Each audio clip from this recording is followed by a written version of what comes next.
नमस्कार मित्रांनो, आपण आलो आहोत ॲपलच्या शेतीमध्ये। ही शेती आपल्या बीड जिल्ह्यातील धावजेचेवाडी गावात युवराज खाडे यांच्या शेतातली आहे। या पुढं हे पहा, हे ॲपलचं झाड आहे।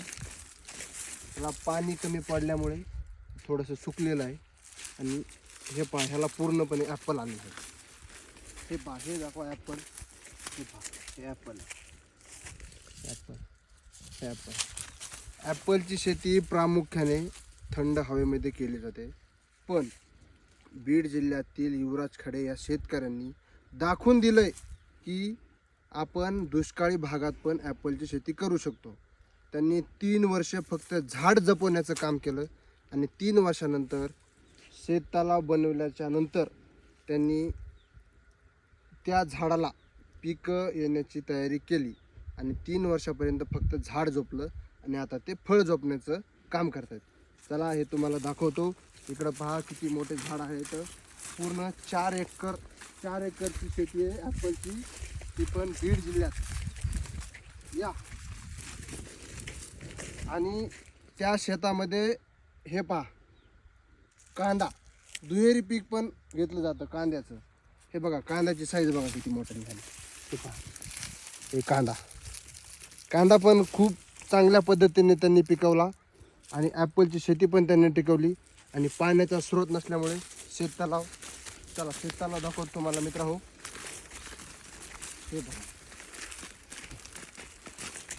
हे ॲपल आले आहेत, छोटे छोटे आता ॲपल लागले आहेत।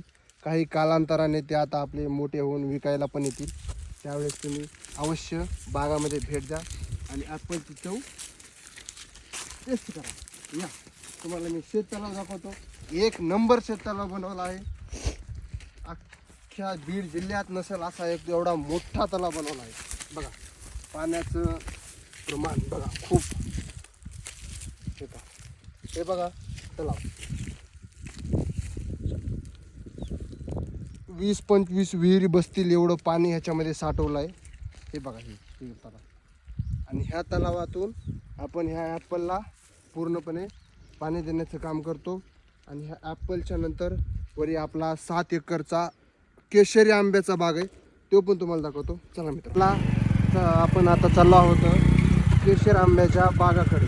केशर आंबा त्यापूर्वी हे एकदम असा चांगल्या प्रकारचा नजारा पाहू शकता तुम्ही। हे पहा, शेतकऱ्यांचा रस्ता।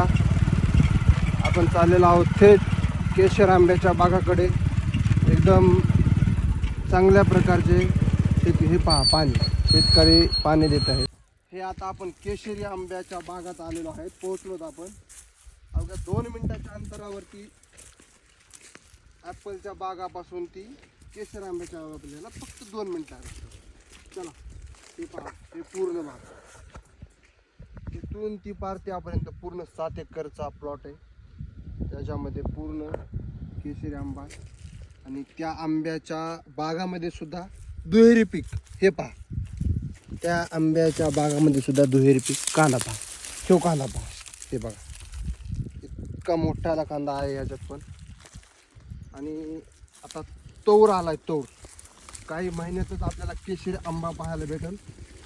चला तुम्हाला मी आता तौर दाखवतो, किती मोठ्या प्रमाणात तौर आलेला आहे। हे पहा, हे दाखवा तौर। हे एका झाडाला एवढाला तौर आलेला आहे। हे पहा तौर कटिंग करून व्यवस्थित झाडाची जोपासना करून हे झाडं खालचे फांद्या कट करून वरती चालवण्याचा प्रयत्न चालू आहे आपला, जेणेकरून पीक लागल्यानंतर की ही फांदी खाली टेकू नये, त्यासाठी आपल्याला वरती झाड घेऊन जायचं आहे। हे पहा, झाड किती मोठं झालं, फक्त 2 वर्षाचं झाड आहे। 2 हे पहा, हे झाड 2 वर्षाचं झाड आहे। बघा किती डेरेदार आहे, 1 नंबर झाड आलेले। आता पूर्ण हे बाग दाखवा आपला किती मोठा बाग आहे। तर चला हे पहा, तिथलं ह्याला तौर आलेला आहे, त्याला पण तौर आलेला आहे। काही झाडांना तौर आलेला नाही आहे, त्यांचे काही दिवसानंतर तौर येण्याची शक्यता आहे। हे झाड, हे बघा छोटं झाड राहिलं, जेणेकरून हे निष्काळजीपणाने हे आपल्याकडून तुटलं होतं तरी पण आपण त्याच्यावर पूर्णपणे ट्रीटमेंट करून छोट्याशा फांदीतून पण आपण झाड व्यवस्थित पुनर्जन्म करण्याचा प्रयत्न करून त्याला छोटंसं तयार केलं आहे. ते आता पुढच्या वर्षी त्याला पण तोर येतो. चला हे पहा, हे कांद्याचं बाग, कांदा दाखवा. 1 नंबर कांदा घेतलाय. कांद्याचा भाव पण आता वाढलाय आणि म्हणजे आपण एकदम चांगल्या पद्धतीने शेती कशी करू शकतो त्याचं उत्तम उदाहरण म्हणजे आपले मी फार्मर या चॅनलचे शेतकरी युवराज खाडे ह्यांनी बघा कसा, हे बघा झाड, हे बघा झाड, इतकं मोठं झाड आहे. हे पहा, हे पहा, हे पहा झाड किती मोठं बघा.